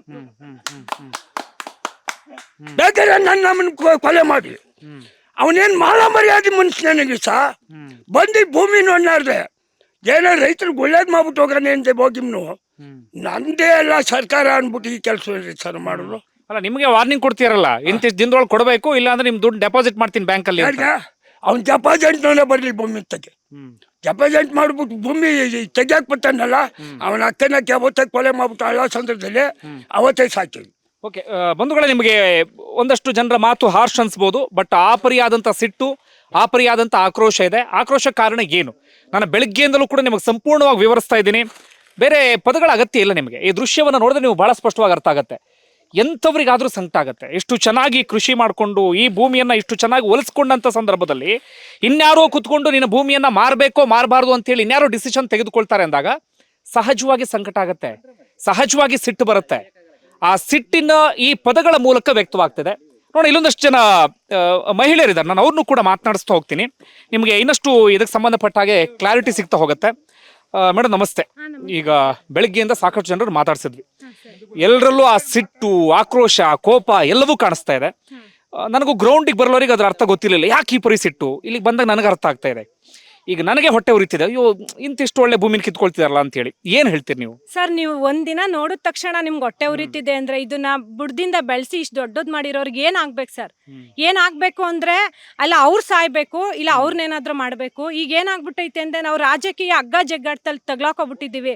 ಈ ಕಡೆ ಅವ್ರು ಯಾರೋ ಮಾಡಿದ್ರು ಅಂತ, ಇವ್ರು ಯಾರೋ ಅವ್ರು ಮಾಡಿದ್ರು ನಾನ್ ಮಾಡ್ತೀನಿ ಅಂತ. ಯಾಕೆ ಸರ್ ಈ ಅನ್ಯಾಯ? ನಾವೇನಾದ್ರೂ ಹೇಳಿದ್ವಾ ನೀವು ಮಾಡಿ, ನೀವು ಪ್ರಾಜೆಕ್ಟ್ ಮಾಡಿ ಅಂತ? ಮಾಡಿದವ್ರನ್ನ ಹೋಗ್ ಕೇಳಿ, ಅವ್ರ ಆಸ್ತಿ ಇದ್ರೆ ಮಾಡ್ಕೊಳ್ಳಿ ಸರ್. ನಾವು ಮಕ್ಳು ತರ ಬೆಳೆಸಿದೀವಿ ಸರ್. ಇವರು ನಮ್ಮ ಮಕ್ಳ ಇವನ್ನ ನಾವು ಫ್ಯೂಚರ್ ತರ ಇಟ್ಕೊಂಡ್ರೆ ನಮ್ಮ ಮಕ್ಳಿಗೆ ಏನ್ ಕೊಡ್ಬೇಕು ಹೇಳಿ? ಫ್ಯೂಚರ್ ಇದೆ ತಾನೆ. ಇದನ್ ಬಿಟ್ಟು ನಾವೇನ್ ಕೊಡ್ಬೋದು? 2 ಕೋಟಿ ದುಡ್ಡು ಕೊಡಕ್ಕಾಗುತ್ತಾ? ಮತ್ತೆ ಇಲ್ಲಿ ಡೆವಲಪ್ಮೆಂಟ್ ಅಂತಿದ್ದಾರೆ, ಅದೆಲ್ಲ ಶುದ್ಧ ಸುಳ್ಳು. ಎಲ್ಲಾ ಮಕ್ಳು ತುಂಬಾ ಚೆನ್ನಾಗಿ ಓದಿದ್ದಾರೆ, ಎಲ್ಲ ಇಂಜಿನಿಯರಿಂಗು, ಮೆಡಿಕಲ್ ಎಲ್ಲ ಮಾಡಿದ್ದಾರೆ. ಡೆವಲಪ್ಮೆಂಟ್ ಯಾವ ಅಂದ್ರೆ, ನೀವೇ ಇಲ್ಲಿ ನೋಡಿದೀರಾ, ಸುತ್ತಮುತ್ತ ಒಳ್ಳೊಳ್ಳೆ ಕಾಲೇಜು, ಹಾಸ್ಪಿಟಲ್ ಎಲ್ಲ ಇದೆ, ಏನಕ್ಕೂ ತೊಂದರೆ ಇಲ್ಲ. ಮತ್ತೆ ಇದು ಯಾವ್ದೋ ಸಿಟಿಗೆ ತುಂಬಾ ದೂರ ಹಳ್ಳಿ, ಇದ್ರಲ್ಲಿ ಏನು ಅಭಿವೃದ್ಧಿ ಇಲ್ಲ ಅಂದ್ರೆ ನೀವು ಡೆವಲಪ್ಮೆಂಟ್ ಮಾಡಿ. ಆಲ್ರೆಡಿ ಡೆವಲಪ್ಮೆಂಟ್ ಆಗಿರೋದು ಏನ್ ಡೆವಲಪ್ಮೆಂಟ್ ಮಾಡ್ತೀರಾ? ಯಾರಾದ್ರೂ ಕೇಳಿದ್ವಾ? ಯಾರೋ 2006 ಮಾಡಿದ್ರಂತೆ, ನಾನು ಇವಾಗ ಡೆವಲಪ್ಮೆಂಟ್ ಮಾಡ್ತೀನಂತೆ. ಯಾರ್ ಸರ್ ಹೇಳಿರೋದು? ಈಗ 2006 ಆಗಿರೋ ಕಾನೂನ ಇವಾಗ ತಂದ್ಬಿಟ್ಟು ನಮ್ ತಲೆ ಮೇಲೆ ಹಾಕೋದು ಎಷ್ಟು ಸರಿ ಸರ್? ಮತ್ತೆ ಡಿ ಕೆ ಶಿವಕುಮಾರ್ ಇನ್ನೊಂದು ವಾದ ಅಂದ್ರೆ, ನೀವು ನೋಡಿರ್ತೀರಿ ಆ ಭಾಗದಲ್ಲಿ ರೈತರೇ ಇಲ್ಲ, 10ರಿಂದ 20 ಜನ ರೈತರು ಇರ್ಬೋದು ಅಂತ ಹೇಳಿ. ನನಗೆ ಅದೇ ಆಶ್ಚರ್ಯ, ಹೆಂಗ್ ಬರುತ್ತೆ ಇಂಥ ಸ್ಟೇಟ್ಮೆಂಟ್ಗಳು? ಭೂಮಿಗೆ ಬಂದಿಲ್ಲ, ಗ್ರೌಂಡ್ ಇಳಿದಿಲ್ಲ, ಯಾರನ್ನೂ ಮಾತಾಡ್ಸಿಲ್ಲ. ಏನ್ ಅನ್ಸುತ್ತೆ ನಿಮ್ಗೆ ಇಂಥ ಮಾತುಗಳೆಲ್ಲ ಕೇಳಿದಾಗ? ಸರ್ ಇದನ್ಸ್ತೈತೆ ನನ್ಗೆ, ಇಲ್ಲಿ ಎಲ್ಲೋ ಹಿಟ್ಲರೋ ಮುಸೋಲೋನಿನೋ ಆಡಳಿತ ಇರ್ಬೋದು. ಯಾಕಂದ್ರೆ ಪ್ರಜಾಪ್ರಭುತ್ವ ಇದ್ರೆ ಈ ತರ ಹೇಳ್ಬೋದಿತ್ತಾ? ಆ ತರ ಇದ್ರೆ ಮೋಸ್ಟ್ಲಿ ಹೇಳಿರ್ಬೋದು ಅವರು. ಅವ್ರ ಬಗ್ಗೆ ನನಗೆ ಗೊತ್ತಿಲ್ಲ. ಯಾಕಂದ್ರೆ ಅವ್ರನಾಗೆ ನಾವು ಹೇಳಿದ್ದೀವಿ ಸರ್, ಗ್ರೌಂಡ್ ರಿಪೋರ್ಟ್ ತರಿಸಿ ಅಂತ ಹೇಳಿ ಸಾಕಾಯ್ತು. ಆದ್ರೂ ನಿಮ್ ತರ ಯಾರಾದ್ರೂ ನಮ್ಗೆ ಸಹಾಯ ಮಾಡ್ಲಿ, ಕರ್ನಾಟಕದಲ್ಲಿ ಯಾರಾದ್ರೂ ರೈತರ ಮಕ್ಕಳು ರೈತರಿಗೋಸ್ಕರ ಇರೋರು ಸಹಾಯ ಮಾಡೇ ಮಾಡ್ತಾರೆ ಅನ್ನೋ ನಂಬಿಕೆಯಲ್ಲಿ ನಾವು ಹೋರಾಟ ಮಾಡ್ತಿದ್ದೀವಿ. ಒಂದು ನಂಬಿಕೆ ಇದೆ, ಯಾವುದೇ ಕಾರಣಕ್ಕೂ ರೈತರಿಗೆ ಅನ್ಯಾಯ ಆಗಲ್ಲ. ಯಾಕಂದ್ರೆ ಪ್ರತಿಯೊಬ್ರು ಅನ್ನ ತಿಂತಾರೆ, ಅನ್ನದ ಋಣ ಪ್ರತಿಯೊಬ್ರು ತೀರ್ಸ್ತಾರೆ. ಕರ್ನಾಟಕದಲ್ಲಿರೋ ಪ್ರತಿಯೊಬ್ರು ರೈತರು ನಮ್ಗೆ ಸಪೋರ್ಟ್ ಮಾಡ್ತಾರೆ ಅನ್ನೋ ನಂಬಿಕೆಯಲ್ಲಿ ನಾವು ಹೋರಾಟ ಮಾಡ್ತಿದ್ದೀವಿ. ಗೆದ್ದೆ ಗೆಲ್ತೀವಿ ಸರ್. ಇನ್ನೊಂದು ನನಗೆ ಅನ್ಸೋದೇನಪ್ಪ ಅಂದ್ರೆ, ನಾನು ಬೇರೆ ಕಡೆಗಳಲ್ಲೂ ಹೋದಾಗ ಅದನ್ನೇ ಹೇಳ್ತಾ ಇರೋದು, ಕೃಷಿ ಭೂಮಿ ಯಾವತ್ತೂ ರೈತರ ಕೈಯಲ್ಲಿ ಇರಬೇಕು, ಅದನ್ನ ಕಿತ್ಕೊಂಡು ಇನ್ನೊಬ್ರಿಗೆ ಕೊಡಬಾರ್ದು ಅಂತ. ಮತ್ತೊಂದು, ನೀವು ಬೇರೆ ಏನ್ ಬೇಕಾದ್ರೂ ಸೃಷ್ಟಿ ಮಾಡ್ಬೋದು, ಬಟ್ ಈ ಪ್ರಕೃತಿನ, ಈ ಹಸಿರನ್ನ, ಇದನ್ನ ಮರುಸೃಷ್ಟಿ ಮಾಡಕ್ ಸಾಧ್ಯನೇ ಇಲ್ಲ. ಒಮ್ಮೆ ನಾಶ ಮಾಡಿದ್ರೆ ಮತ್ತೆ ಮರುಸೃಷ್ಟಿ ಮಾಡಕ್ ಸಾಧ್ಯನೇ ಇಲ್ಲ. ಅಂಥದ್ರಲ್ಲಿ ಇವ್ರಿಗೆ ಹೇಗೆ ನಿರ್ಧಾರ ತಗೊಳ್ತಾರೆ ಅಂದ್ರೆ, ಇಷ್ಟು ಚೆನ್ನಾಗಿ ಹಸಿರಿದೆ, ನಮಗೂ ಗೊತ್ತಿರ್ಲಿಲ್ಲ ಇಲ್ಲಿ ಬರಲೋರಿಗೆ, ಇದು ಏನು ಒಳ್ಳೆ ಮಲೆನಾಡು ರೀತಿ ವಾತಾವರಣ ಇದೆಯಲ್ಲ ಅಂತ ಹೇಳಿ, ಇದು ನಾಶ ಮಾಡಿದ್ರೆ ಮತ್ತೆ ಸೃಷ್ಟಿ ಮಾಡಕ್ ಸಾಧ್ಯನಾ? ಸರ್ ನೀವೇ ಹೇಳಿ, ಸಾಧ್ಯ ಇದೆಯಾ? ಪ್ರಕೃತಿ ವಿರುದ್ಧವಾಗಿ ಹೋಗಿ ನಾವು ಗೆದ್ದಿರೋದು ಎಲ್ಲಾದ್ರೂ ಇತಿಹಾಸದಲ್ಲಿ ಕೇಳಿದ್ದೀರಾ? ಸಾಧ್ಯನೇ ಇಲ್ಲ ಸರ್, ಯಾವುದೇ ಕಾರಣಕ್ಕೂ. ಇವತ್ತೇನಾದ್ರೂ ಇದು ನೆಲಸಮ ಆಯ್ತು ಅಂದ್ರೆ ಇದು ಈ ಯುಗಾಂತಿ ಆಗ್ಬಿಡುತ್ತೆ. ಇದು ನಮ್ಮ ರೈತರ ಸಮಾಧಿ ಆಗುತ್ತೆ, ನಮ್ಮ ಮಕ್ಳು ಭವಿಷ್ಯ ಹಾಳಾಗುತ್ತೆ. ಇಲ್ಲಿ ಪ್ರಕೃತಿ ಯುಗಾಂತಿ ಆಗ್ಬಿಡುತ್ತೆ. ಮತ್ತೆ ಗಾಳಿ, ಬೆಳಕು, ಮಳೆ ಪ್ರತಿಯೊಂದಕ್ಕೂ ಅಡ್ಡ ಪರಿಣಾಮ. ಇದರಲ್ಲಿ ಒಂದೇ ಕಾಂಕ್ರೀಟ್ ಗೋಡೆಗಳು ನಿರ್ಮಾಣ ಆಗ್ಬೋದು, ಯಾರು ಉದ್ಧಾರ ಆಗಲ್ಲ. ಈ ಪ್ರಕೃತಿ ಕೈ ಹಾಕಿ ಯಾರೂ ನನಗೆ ಗೊತ್ತಿರುವಂಗೆ ಉದ್ಧಾರ ಆಗಿಲ್ಲ, ಉಳ್ಗಾಲನೂ ಇಲ್ಲ. ರೈತರ ಮನೆ ಹಾಳು ಮಾಡಿ ಯಾರೂನು ಹೆಸರು ಹೇಳಲ್ಲ. ಯಾಕಂದ್ರೆ ತಿನ್ನೋ ಅನ್ನ, ಬೆಳಗ್ಗೆ ಎದ್ರೆ ಅನ್ನ, ಹಾಲು, ನೀರು ಇಷ್ಟೇ ನಮ್ ಜೀವನ. ಅದನ್ನ ಬಿಟ್ಟು ಬದುಕಕ್ ಆಗಲ್ಲ ಅಂತಲ್ಲ, ಒಂದ್ 2-3 ದಿನ ಬದುಕ್ತಿರೋಣ. ಅನ್ನ ಇಲ್ದೆ ಎಷ್ಟ್ ದಿನ ಇರ್ಬೋದು ಸರ್? ಇವ್ರು ಅದೇ ಕೆಲಸ ಮಾಡ್ತಿರೋದು. ಅಂದ್ರೆ ಅವ್ರು ಯಾವ್ದೋ ಐಷಾರಾಮಿ ಜೀವನ ತೋರಿಸ್ಬಿಟ್ಟು ನಮ್ ಮೂಲ ಏನಿದೆ, ಮೂಲಭೂತ ಸೌಲಭ್ಯ, ನಮ್ ಮೂಲ ಅಗತ್ಯ ಏನಿದೆ ಅದನ್ನ ಹಾಳು ಮಾಡ್ತಿದ್ದಾರೆ. ಅದ್ ಹಾಳಾಗಕ್ ನಾವ್ ಬಿಡಲ್ಲ. ನಮ್ ಕೈಲಾದಷ್ಟು ಹೋರಾಟ ಮಾಡೇ ಮಾಡ್ತೀವಿ. ಪ್ರತಿಯೊಬ್ರು ನಮ್ಗೆ ಸಹಕರಿಸಿ ಅಂತ ಎಲ್ಲಾರ್ನು ಕೇಳ್ತಿದ್ದೀವಿ ಸರ್. ನನ್ನ ಕೊನೆ ಪ್ರಶ್ನೆ, ನೀವು ಬಿಡದಿ ಆಚೆಯವರಿಗೆ ಅರ್ಥ ಆಗ್ಲಿ ಅನ್ನೋ ಕಾರಣಕ್ಕಾಗಿ ನಿಮ್ಗೆ ಕೇಳ್ತಾ ಇದ್ದೀನಿ. ಅಂದ್ರೆ ಬಿಡದಿ ಆಚಿನ ಜನ ಈ ಬಿಡದಿ ಟೌನ್ಶಿಪ್ ಯೋಜನೆ ಬಹಳ ಸೂಕ್ಷ್ಮವಾಗಿ ಗಮನಿಸ್ತಾ ಇದ್ದಾರೆ. ಯಾಕಂದ್ರೆ ಮಾಧ್ಯಮಗಳಲ್ಲಿ ಬಹಳ ಚರ್ಚೆ ಆಗ್ತಿದೆ. ತುಂಬಾ ಜನರ ಮನಸ್ಸಲ್ಲಿ ಹೆಂಗಿರುತ್ತೆ ಅಂದ್ರೆ, ನೋಡಿ ಎಕರೆಗೆ 2 ಕೋಟಿ ಕೊಡ್ತಾರಂತೆ, ಇಲ್ಲ ಅಂದ್ರೆ ಆಲ್ಟರ್ನೇಟಿವ್ ಆಗಿ ಸೈಟ್ ಕೊಡ್ತಾರಂತೆ, ಇವ್ರಿಗೇನು ಜಮೀನ್ ಬಿಟ್ಟು ಕೊಡ್ಬೋದಲ್ಲ, ಅಭಿವೃದ್ಧಿ ಅಲ್ವಾ, ಆ ಮನಸ್ಥಿತಿ ಅಂತವ್ರಿಗೆ ಏನ್ ಹೇಳ್ತೀರಿ? ಒಂದಷ್ಟು ಮಾಧ್ಯಮಗಳಲ್ಲಿ ನಂಗೆ ಚರ್ಚೆ ಆಗ್ತಿತ್ತು, ನೋಡಿದೆ ನಾನು. ಸರ ಇದು ನಮಗೂ ಕೇಳಿದ್ದಾರೆ 2 ಕೋಟಿ ಒಳ್ಳೆ ಬೆಲೆ ಅಂತ. ನಾವು ಮಾರಾಟ ಮಾಡಕ್ ಇಟ್ಟಿದ್ರೆ ರೇಟ್ ಬಗ್ಗೆ ಮಾತಾಡ್ಬೋದು. ನಾವು ಜಮೀನೇ ಮಾರಲ್ಲ ಅಂದ್ರೆ ಬೆಲೆ ಕಟ್ಕೊಂಡು ನಮ್ಗೇನ್ ಸರ್? ಅವ್ರ 100 ಕೋಟಿ ಕೊಟ್ಟರು ನಾವು ಜಮೀನ್ ಕೊಡಲ್ಲ. ಅದು ನಮ್ದು ಘೋಷವಾಕ್ಯ ಅದು. ಜೊತೆಗೆ ಬೇರೆಯವ್ರಿಗೆ ಹೇಳ್ತೀನಿ, ಎಲ್ಲ ಆಗೋಗಿದೆ, ಕೊಟ್ಬಿಡಿ, ಒಳ್ಳೆ ರೇಟು. ನಾವ್ ಹೇಳ್ತಾ ಇರೋದು, ಈಗ ನಿಮ್ ತಾಯಿನ ಕೊಟ್ಬಿಟ್ಟು ಮಲ್ತಾಯಿನ ತರ್ತೀರಾ? ಯಾವ್ದೇ ಕಾರಣಕ್ಕೂ ತರಲ್ಲ. ಯಾಕಂದ್ರೆ ಎತ್ತ ತಾಯಿನೇ. ಅದೇ ತರ ನಮ್ಗೆ ಭೂಮಿ ತಾಯಿ. ಅದನ್ನ ಬಿಟ್ಟು ನಾವು ಬೇರೆ ಇನ್ನೊಂದು ತಾಯಿ ಹುಡ್ಕೊಂಡು ಹೋಗೋ ಅಗತ್ಯ ಇಲ್ಲ. ಯಾಕಂದ್ರೆ ಇಲ್ಲೇ ನೆಮ್ಮದಿಯಾಗಿರ್ಬೇಕಾದ್ರೆ ಬೇರೆ ದಾರಿ ಯಾಕೆ ಸರ್ ಹುಡುಕ್ಬೇಕು ನಾವು? 2.25 ಕೋಟಿ 3 ಕೋಟಿ ಅದೆಲ್ಲ ಹಣದ ಆಮಿಷ ಒಡ್ಬೇಡಿ. ನಾವು ಹಣಕ್ಕೂ ಭೂಮಿಗೂ ಯಾವುದೇ ರೀತಿ ಸಂಬಂಧ ಇಲ್ಲ. ಇದ್ಯಾವುದೋ ಮಿಡಲ್ ಅಲ್ಲಿ ಮಾತಾಡೋರು ಹೇಳ್ಬೋದು, ಆದ್ರೆ ರೈತರಿಗೂ ಆ ಭೂಮಿ ತಾಯಿಗೂ ಒಂದು ಒಳ್ಳೆ ಬಾಂಧವ್ಯ ಇದೆ. ಅದನ್ನ ನಾವು ಬಿಟ್ಟು ಹೋಗಲ್ಲ. ನಾವು ಸತ್ರು ಇಲ್ಲೇ ಸಾಯ್ಬೇಕು, ಉಳ್ಗಾಲ ಇದ್ರು ಇಲ್ಲೇ ನಮ್ಗೆ ಉಳ್ಗಾಲ. ನಿಮ್ಗೆ ಏನ್ ಆಪ್ಷನ್ ಇದೆಯೋ ಅದನ್ನ ಮಾಡಿ, ಒಟ್ನಲ್ಲಿ ನಾವಂತೂ ಭೂಮಿ ಕೊಡಲ್ಲ. ಏನಂತೀರಿ ಮೇಡಮ್, ಡಿ ಕೆ ಶಿವಕುಮಾರ್ ಅಂತ ನಾಯಕರಿಗೆ ಅವರ ಸಾಲು ಸ್ಟೇಟ್ಮೆಂಟ್ಗಳನ್ನು ಗಮನಿಸಿರ್ತೀರಿ. ನಾವು ಡಿ ಕೆ ಶಿವಕುಮಾರ್ ಅಂತಾನೆ ಹೇಳಲ್ಲ, ಎಲ್ಲಾ ನಾಯಕರಿಗೂ ಹೇಳೋದು ಒಂದೇ, ಈ ರೈತರ ಮೇಲೆ ಹೊಟ್ಟೆ ಹೊಡೆದು ಈ ರೈತರೇ ಇಲ್ಲ ಅಂದ್ಮೇಲೆ ಈ ಜಗತ್ಗೆ ಊಟ ಹಾಕಕ್ಕಾಗುತ್ತಾ? ಎಲ್ಲಾ ಕಡೆಯಿಂದ ರೈತರಿಂದ ಬೆಳೆದಿದ್ದ ಅನ್ನ, ನೀರು, ಏನೇ ಒಂದ್ ಬೇಕು ಅಂದ್ರೂ ರೈತರಿಂದಾನೇ ಬೇಕು.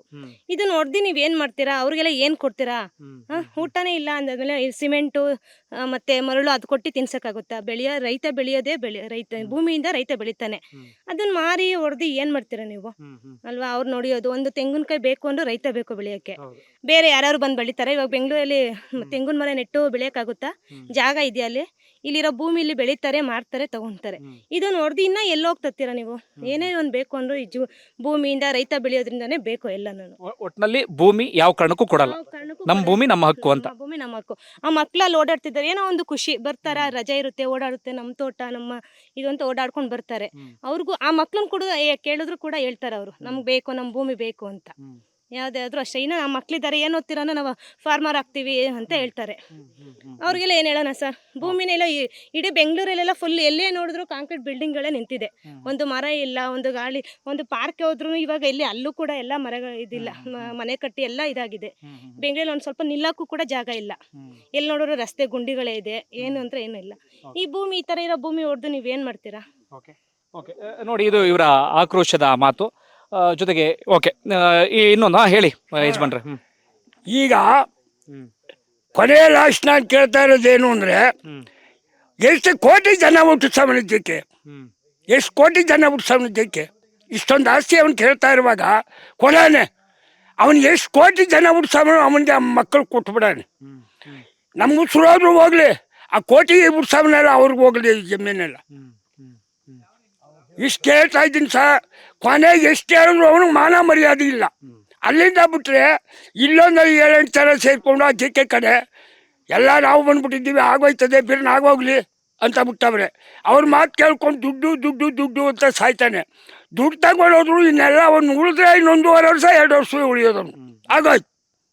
ಬೇಕಾದ್ರೆ ಹೇಳ್ರಿ, ನಾನು ಸಾಪ ಹಾಕಿದ್ದೀನಿ ಹಿಂಗೆ ಹೋಗಿ ಹೇಳ್ರಿ, ನಾನು ಕೊಲೆ ಮಾಡಿದ್ರು ಮಾಡಲಿ ಅವನು. ಇನ್ನೆರಡು 1.5 ವರ್ಷ 2 ವರ್ಷದಲ್ಲಿ ಫಿನಿಶ್ ಅವನು. ಆಮೇಲೆ ಅವ್ರ ಮಕ್ಕಳು ಇಲ್ಲಿ ಬರೋಕ್ಕಾಗಲ್ಲ. ಯೋಚನೆ ಮಾಡಿ ಸರ್, ಬೇಡ, ಭಾರಿ ಯೋಚನೆ ಮಾಡಿ ಸರ್, ಭಾರಿ ಹೊಟ್ಟೆ ಉಳಿತದೆ. ನಾನು ಇಡ್ತಿನಿಲ್ಲ, ಓಡು ಬಂದಿದ್ದೀನಿ. ಓಕೆ ಓಕೆ ಇದು ಈ ಭಾಗದ ರೈತರ ಆಕ್ರೋಶ. ಓಕೆ, ನಾನು ಅದನ್ನೇ ಹೇಳ್ತಾ ಇರೋದು. ನಾಡಿನ ಜನರಲ್ಲೂ ಕೂಡ ಅದನ್ನೇ ಕೇಳ್ಕೊಳ್ತಾ ಇರೋದು. ಬೆಳಗ್ಗೆಯಿಂದ ಸಾಕಷ್ಟು ವಿಚಾರವನ್ನು ನಿಮ್ಮ ಮುಂದೆ ಇಟ್ಟಿದ್ದೇನೆ. ಸರಣಿ ವರದಿ ಪ್ರಸಾರ ಆಗ್ತಾ ಹೋಗುತ್ತೆ. ನಾನು ಅಂದರೆ ನೀವು ಬರೀ ಸೋಷಿಯಲ್ ಮೀಡಿಯಾದಲ್ಲಿ ನಾವು ರೈತರ ಪರ ಮತ್ತೊಂದು ಮಗದೊಂದು ಅಂಥೇಳಿ ಪೋಸ್ಟ್ ಹಾಕೋದು ಮಾತ್ರ ಅಲ್ಲ, ಈಗ ಒಂದು ನಮ್ಮೆಲ್ಲರಿಗೂ ಕೂಡ ಒಂದು ಅದ್ಭುತವಾದಂಥ ಅವಕಾಶ ಇದೆ ರೈತರ ಪರ ಅಂಥೇಳಿ ತೋರಿಸ್ಕೊಳ್ಳೋದಕ್ಕೆ. ಯಾಕಂದರೆ ಇವತ್ತು ಬಿಡದಿ ಜನರಿಗೆ ಈ ಪರಿಸ್ಥಿತಿ ಬಂದಿದೆ. ಬರೀ ಬಿಡದಿ ಅಂತಲ್ಲ, ಬಿಡದಿಲಿ ಈಗ 9,600 ಎಕರೆ, ಪಕ್ಕದ ಆನೇಕಲ್ ಹೋದರೆ ಸ್ವಿಫ್ಟ್ ಸಿಟಿ ಅಂತೇಳಿ 2,500 ಎಕರೆ, ಈ ಕಡೆ ನಿಮಗೆ ದೊಡ್ಡಬಳ್ಳಾಪುರ ಬಂದರೆ ಅಲ್ಲಿ 2,100 ಎಕರೆ. ಈಗ ಬೆಂಗಳೂರು ನಾವು ತುಂಬ ಕೂಲ್ ಆಗಿದೆ ಅಂತೀವಿ. ಈಗ ಉತ್ತರ ಭಾರತ ಬೇರೆ ಬೇರೆ ಕಡೆಗಳಿಂದ ಜನ ಬೆಂಗಳೂರಿಗೆ ಬಂದು ಸೆಟ್ಲ್ ಆಗ್ತೀರಿ. ಯಾಕೆ ಹೇಳಿ? ಬೆಂಗಳೂರು ಕೂಲ್ ಆದಂಥ ವಾತಾವರಣ. ಯಾಕೆ ಕೂಲ್ ಆಗಿದೆ? ಸುತ್ತಮುತ್ತ ಇರುವಂಥ ಪ್ರದೇಶಗಳಲ್ಲಿ ಜನ ಕೃಷಿ ಮಾಡ್ತಾ ಇದ್ದಾರೆ, ಅಲ್ಲಿ ಪ್ರದೇಶವನ್ನು ಹಸಿರಾಗಿಟ್ಕೊಂಡಿದ್ದಾರೆ, ತಂಪಾಗಿಟ್ಕೊಂಡಿದ್ದಾರೆ. ಹೀಗಾಗಿ ಬೆಂಗಳೂರು ಉಳ್ಕೊಂಡಿದೆ. ನೀವು ಸುತ್ತಮುತ್ತ ಇರುವಂಥ ಪ್ರದೇಶವನ್ನು ಉಸಿರುಗಟ್ಟುವ ರೀತಿಯಲ್ಲಿ ಮಾಡಿಬಿಟ್ರೆ ಮುಂದೊಂದು ದಿನ ಬೆಂಗಳೂರಿನ ಪರಿಸ್ಥಿತಿಯನ್ನು ಊಹೆ ಮಾಡ್ಕೊಳ್ಳೋಕೆ ಸಾಧ್ಯ ಆಗಲ್ಲ. ನಾನು ಮತ್ತೆ ಹೇಳ್ತೀನಿ ಲೆಕ್ಕವನ್ನು. ಬಿಡದಿ 9,600, ಆನೇಕಲ್ ಸ್ವಿಫ್ಟ್ ಸಿಟಿ 2,500 ಎಕರೆ, ದೊಡ್ಡಬಳ್ಳಾಪುರ 2,100 ಎಕರೆ, ಪಕ್ಕದಲ್ಲಿ ಚಿಕ್ಕಬಳ್ಳಾಪುರದಲ್ಲಿ ಹೆಚ್ಚು ಕಡಿಮೆ ಅದೇ ರೀತಿಯಾಗಿ ಆಗ್ತಾ ಇದೆ. ಸುತ್ತಮುತ್ತ ಎಲ್ಲ ಕಡೆಗಳಲ್ಲೂ ಕೂಡ ಕೃಷಿ ಭೂಮಿನ ತಗೊಂಡು ಹೋಗಿ ಕೃಷಿಕರು ಅಲ್ದವರ ಮಡಲಿಗೆ ಹಾಕಿ, ಇನ್ಯಾರು ಉತ್ತರ ಭಾರತದವರು ಬಂದಿಲ್ಲಿ ಸೆಟ್ಲ್ ಆಗೋದಕ್ಕೆ ಅವಕಾಶವನ್ನು ಮಾಡಿಕೊಡಿ. ಒಂದು ಸರ್ತಿ ಕೃಷಿ ಭೂಮಿಯನ್ನು ಕನ್ನಡಿಗರ ಕೈ ತಪ್ಪಿ ಹೋಯ್ತು ಅಂತಾದರೆ ಮತ್ತೊಮ್ಮೆ ನಮ್ಮ ಕನ್ನಡಿಗರಿಗೆ ಸಿಗೋದಕ್ಕೆ ಸಾಧ್ಯವೇ ಇಲ್ಲ. ಇನ್ನು 10 ವರ್ಷ ಬಿಟ್ಟು ಬಂದು ನೋಡಿ, ಇಲ್ಲಿ ಟೌನ್ಶಿಪ್ ಏನಾದರೂ ಆಯಿತು ಅಂತಾದರೆ ಇಲ್ಲಿ ಯಾರು ಇರ್ತಾರೆ, ಯಾವ ಭಾಷೆ ಚಲಾವಣೆಯಲ್ಲಿ ಇರುತ್ತೆ ಅಂತೇಳಿ. ಹೀಗಾಗಿ ನಾವೆಲ್ಲರೂ ಕೂಡ ಸೋಷಿಯಲ್ ಮೀಡಿಯಾದಲ್ಲಿ ಒಂದು ಕ್ಯಾಂಪೇನ್ ಶುರು ಮಾಡಬೇಕು. ಅಂದರೆ ಬರೀ ಪೋಸ್ಟ್ ಹಾಕೋದು ಮಾತ್ರ ಅಲ್ಲ, ಒಂದು ಹ್ಯಾಶ್ಟ್ಯಾಗ್ ಮೂಲಕ ಒಂದು ದೊಡ್ಡ ಮಟ್ಟಿಗೆ ಕ್ಯಾಂಪೇನನ್ನು ಶುರು ಮಾಡೋಣ. ಬಿಡದಿ ಟೌನ್ಶಿಪ್ ವಿರುದ್ಧವಾಗಿ ಬಿಡದಿ ಜನರ ಪರವಾಗಿ ನಿಂತ್ಕೊಳ್ಳೋಣ. ಅಂದರೆ ಇದು ಒನ್ ಸೈಡೆಡ್ ವರದಿ ಅಂತಲ್ಲ. ನಾನು ಈ ಪ್ರದೇಶಕ್ಕೆ ಬಂದಂಥ ಕಾರಣಕ್ಕಾಗಿ ನನಗಿದೇನು ಎತ್ತ ಅಂತ ಗೊತ್ತಾಯಿತು. ಆ ಕಾರಣಕ್ಕಾಗಿ ನಾನು ಸ್ಪಷ್ಟವಾದಂಥ ಅಭಿಪ್ರಾಯವನ್ನು ತಿಳಿಸ್ತಾ ಇದ್ದೇನೆ. ಹಾಗೆ ಡಿ.ಕೆ. ಶಿವಕುಮಾರ್ ಅವರಿಗೆ ಅದೊಂದು ಮನವಿ, ದಯವಿಟ್ಟು ಯಾವ್ಯಾವ ಮಾಧ್ಯಮಗಳು ಈ ವಿಡಿಯೋವನ್ನು ಮಾಡ್ತಿದ್ದಾರೆ ಕಣ್ಬಿಟ್ಟು ನೋಡಿ.